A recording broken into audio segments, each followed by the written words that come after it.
बहुत प्राचीन समय की बात है। ये कथा उस समय की है जब सूर्यदेव धनु राशि में विराजमान रहते थे।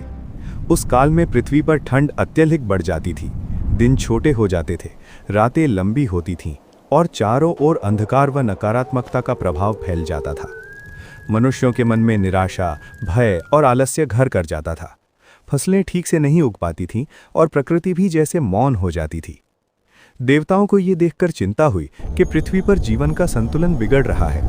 तब सभी देवता ब्रह्मा जी के पास गए और प्रार्थना की, हे पितामह, पृथ्वी पर अंधकार और शीत का प्रभाव बढ़ता जा रहा है। कृपा कर कोई उपाय बताइए जिससे संसार में फिर से प्रकाश, ऊर्जा और सकारात्मकता का संचार हो। ब्रह्मा जी ने ध्यान किया और फिर सूर्यदेव को स्मरण किया। सूर्यदेव प्रकट हुए तो ब्रह्मा जी ने उनसे कहा, हे सूर्यदेव, जब तक आप धनु राशि में रहते हैं तब तक पृथ्वी पर शीत और अंधकार अधिक रहता है। अब समय आ गया है कि आप उत्तरायण होकर मकर राशि में प्रवेश करें ताकि संसार को फिर से जीवनदायिनी ऊर्जा प्राप्त हो। सूर्यदेव ने ब्रह्मा जी की आज्ञा स्वीकार की। जैसे ही उन्होंने धनु राशि से निकलकर मकर राशि में प्रवेश किया, वैसे ही एक अद्भुत परिवर्तन होने लगा।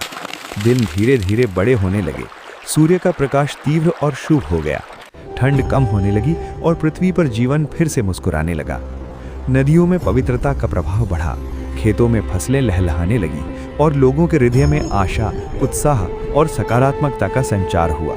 ऋषि मुनियों ने इस परिवर्तन को देखकर घोषणा की, आज से सूर्य उत्तरायण हो गए हैं। ये समय शुभ कर्म, दान, तप और साधना के लिए अत्यंत श्रेष्ठ है। उसी दिन को मकर संक्रांति कहा गया। इस दिन से सूर्य उत्तर दिशा की ओर यात्रा करने लगते हैं, जिसे उत्तरायण कहते हैं।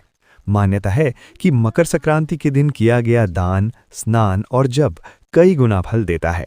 इसी कारण लोग इस दिन पवित्र नदियों में स्नान करते हैं, तिल गुड़ का दान करते हैं, सूर्यदेव को अर्घ्य देते हैं और एक दूसरे को मिठाइयाँ बांटकर शुभकामनाएं देते हैं।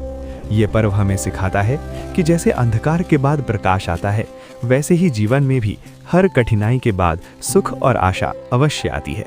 यही मकर संक्रांति की पावन और प्रेरणादायक पौराणिक कथा है। सूर्य नमस्कार।